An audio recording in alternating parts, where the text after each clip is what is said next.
قرآن نے ایسے بہت سے واقعات کو رپورٹ کیا کہ یہود اللہ کی شان میں توہین کا ارتکاب کرتے تھے۔ ہمارے ہاں دور جدید میں غزہ کے المیہ کے تناظر میں بعض لوگ یہ کہتے ہیں کہ یہود تو بہت اچھے ہیں مجموعی طور پر، جو زائنسٹ اور اشکنازی جوز ہیں وہ خراب ہیں۔ تو یاد رکھ لیں کہ یہود کا ہی ایک فرقہ ہے جو زائنزم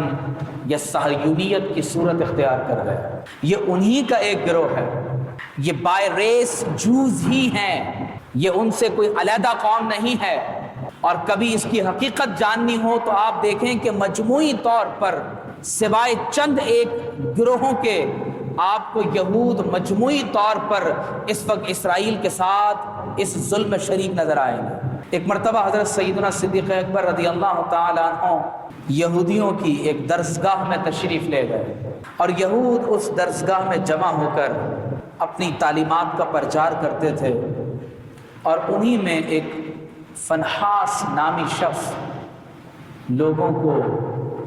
اپنے دین اور مذہب کی تبلیغ کرتا تھا، اور اسی کے ساتھ ایک اور حبر اور عالم اشیاء نام کا تھا جو یہود اور نصارہ کو اپنے مذہب کی تبلیغ کرتے تھے۔ تو حضرت صدیق اکبر رضی اللہ تعالی قربان جائیں ان کے ایمان پر، حدیث میں آتا ہے کہ آپ یہود کی عبادت گاہ میں داخل ہوئے اور فرمایا اے فنحاس تیرا بھلا ہو، اللہ سے ڈر اور اسلام قبول کر لے، اور اللہ کی قسم تو بخوبی جانتا ہے کہ محمد الرسول اللہ صلی اللہ علیہ وسلم اللہ کے رسول ہیں، اور وہ حق کے ساتھ تشریف لائے، اور ان کی آمد کی بشارت تورات میں بھی موجود ہے اور انجیل میں بھی موجود ہے۔ تو وہ گستاخ سن کر یہ کہنے لگا کہ اللہ کی قسم اے ابو بکر نعوذ باللہ من ذالک، ہم اللہ کے محتاج نہیں ہیں، اللہ ہمارا محتاج ہے، نعوذ باللہ۔ اور قرآن مجید نے اس بے ادبی کو رپورٹ کیا اور کہنے لگے کہ ید اللہ مغلولہ، اللہ تو نعوذ باللہ بخیل ہے، کنجوس ہے، نعوذ باللہ۔ یہ یہود کی گستاخی ہے جو اللہ کی شان میں نعوذ باللہ انہوں نے اس کا ارتکاب کیا، اور کہنے لگے ان اللہ فقیر الیہم وانہم عنہ اغنیاء، اللہ تعالی فقیر اور محتاج ہے اور ہم اللہ سے مستغنی ہیں، اور ہمیں نعوذ باللہ اللہ کی کوئی ضرورت نہیں۔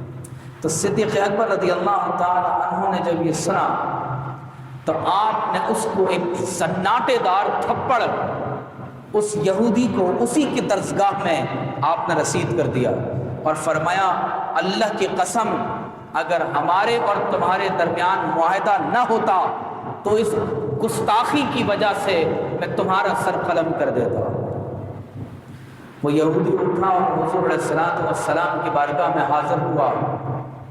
اور کہنے لگا کہ دیکھیں آپ کے دوست نے مجھے میری ہی درسگاہ میں تھپڑ مار دیا۔ تو حضور علیہ السلام نے جب صدیق اکبر سے پوچھا تو عرض کی یا رسول اللہ یہ اللہ تعالیٰ کی شان میں توہین کا ارتکاب کر رہا تھا۔ قرآن کی یہ آیت نازل فرما دی لقد سمع اللہ قول الذین قالوا ان اللہ فقیر ونحن اغنیاء۔ اللہ اکبر، فرمایا بے شک اللہ نے ان گستاخوں کا یہ قول سنا ہے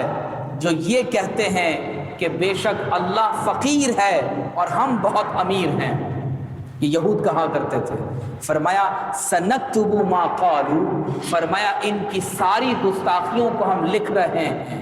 اللہ کی بارگاہ میں یہ ساری بے ادبیاں لکھی جا رہی ہیں۔ وَقَتْلَهُمُ الْأَنْبِيَاءَ بِغَيْرِ حق، اور ان کا انبیاء کو ناحق شہید کرنا، فرمایا وہ بھی لکھا جا رہا ہے۔ وَنَقُولُ ذُوقُوا عَذَابَ الْحَرِيقِ، اور ہم یہ کہتے ہیں کہ تم عنقریب عذاب کا مزہ چکھو گے۔